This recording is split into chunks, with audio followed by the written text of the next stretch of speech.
Bonjour, bonjour. Changement de cabinet ministériel au Pérou. Que se passe-t-il? Est-ce que Pedro Castillo est en train de trahir ses promesses de campagne? Alors, pour essayer d'analyser, de vous apporter des éléments de réponse, il faut revenir quelques mois en arrière, notamment durant la campagne électorale qui donc a porté Pedro Castillo à la présidence de la République du Pérou, pour se rappeler que Pedro Castillo est le candidat d'un parti, Perú Libre, qui a un leader, Vladimir Cerrón. Perú Libre a un programme révolutionnaire qu'on pourrait comparer au programme du Parti Socialiste Uni du Venezuela ou du Parti communiste cubain aujourd'hui, pas au programme qui a porté par exemple Hugo Chavez au pouvoir. Il y a eu une certaine évolution aussi dans le socialisme bolivarien. Je fais cette petite remarque, on y reviendra plus tard.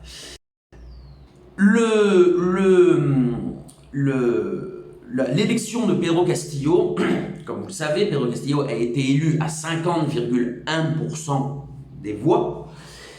Et sur ces 50,1% des voix, il y a 25%, c'est-à-dire un électeur sur 4 de Pedro Castillo qui a voté en réalité contre Fujimori. Parce qu'il ne voulait pas du retour de la dictature fujimoriste au pouvoir.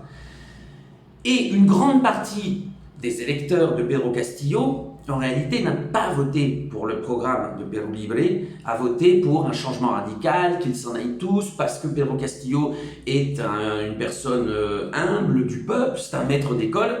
Les maîtres d'école jouissent d'une bonne popularité au Pérou, etc. Donc la personnalité de Pedro Castillo était aussi pour beaucoup dans son élection. Et puis aussi, il y a une partie des électeurs qui a voté effectivement en adhésion aux lignes politiques du parti Perú Libre et de Vladimir Cerrón.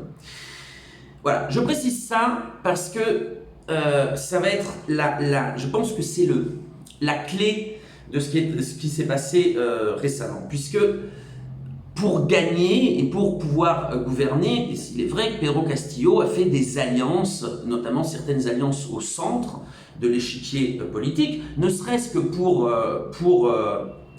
avoir la motion de confiance pour son gouvernement, qui a tardé, sinon le Parlement aurait pu refuser le gouvernement de M. Castillo, et le Parlement a toujours la possibilité de démettre M. de Castillo de ses fonctions. Donc évidemment, il a fait aussi des alliances pour avoir une certaine stabilité politique.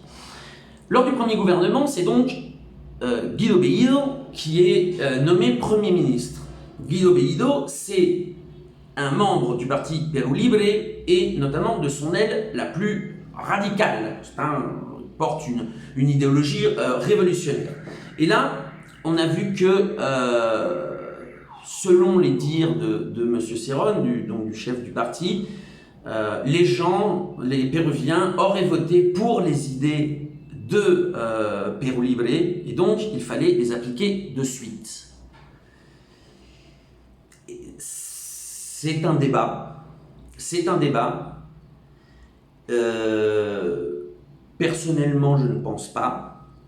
Et surtout, à gagner l'élection à 50,1% avec une grosse partie des électeurs qui n'ont pas voté pour un programme, c'est aussi se couper du peuple lorsque l'on veut, de manière très brute et immédiate, appliquer les lignes politiques. Et c'est ce qui s'est passé, notamment avec le Premier ministre, qui a entamé au moins un débat sur la renégociation des contrats du gaz, le parti Perú Libre qui s'est jeté seul et sans alliance dans la collecte de signatures pour un référendum pour une constituante. Donc on ne peut pas les accuser de ne pas appliquer leur programme, mais évidemment ça a créé des conflits, alors des conflits avec la droite, mais ça je dirais c'est presque normal, mais des conflits au sein de la population, et la popularité du gouvernement s'en est ressentie. Ça c'est le premier problème. Le deuxième problème, c'est qu'au sein de ce gouvernement, il y avait donc des personnalités proches du parti Perú Libre, et puis il y en avait d'autres, plus au centre de l'échiquier politique, ou des personnalités de la société civile, qui était plus proche de M. Castillo. Et ce double leadership a joué un rôle absolument néfaste, puisque depuis le poste de Premier ministre, il y avait un agenda politique qui n'était pas forcément celui de la présidence, mais en plus qui n'était pas suivi par certains des ministres. Et donc vous aviez des cacophonies dans lesquelles le Premier ministre critiquait des ministres, ou des ministres critiquaient le Premier ministre de manière publique sur les réseaux sociaux. Le Premier ministre qui applique une politique alors que le président a décidé que ce n'était pas le moment. Bon. Et en fait, c'est vrai qu'on était dans une situation qui forçait à l'ingouvernabilité.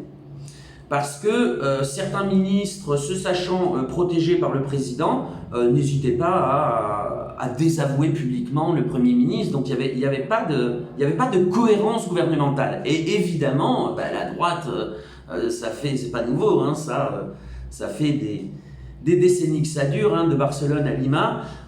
Dès qu'elle voyait effectivement une division, elle s'engouffrait là-dedans, et les médias s'en faisaient les choux gras. Donc, il y a eu effectivement Pedro Castillo a décidé de rebattre les cartes. Il a nommé une première ministre, donc une femme jeune pour le poste, 46 ans, Mirta Vázquez, qui a été, lors d'une énième crise institutionnelle, présidente du Parlement, et qui vient d'un parti de gauche. Donc, quand on dit il a trahi, non, il n'a pas été choisir un néolibéral. Il a quand même, la première ministre, elle a un pédigré de la gauche péruvienne. Et puis, au sein des ministres choisis, quand on regarde bien, il n'y a pas eu de droitisation.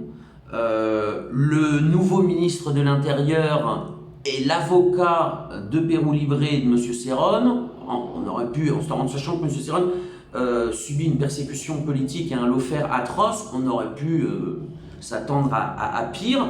Donc je pense que c'est effectivement, alors Perú Libre n'est pas content d'avoir perdu le poste de Premier ministre, mais je pense que le processus de changement au Pérou gagne en stabilité, et que, évidemment, on ne peut pas juger un gouvernement sur les 2 premiers mois.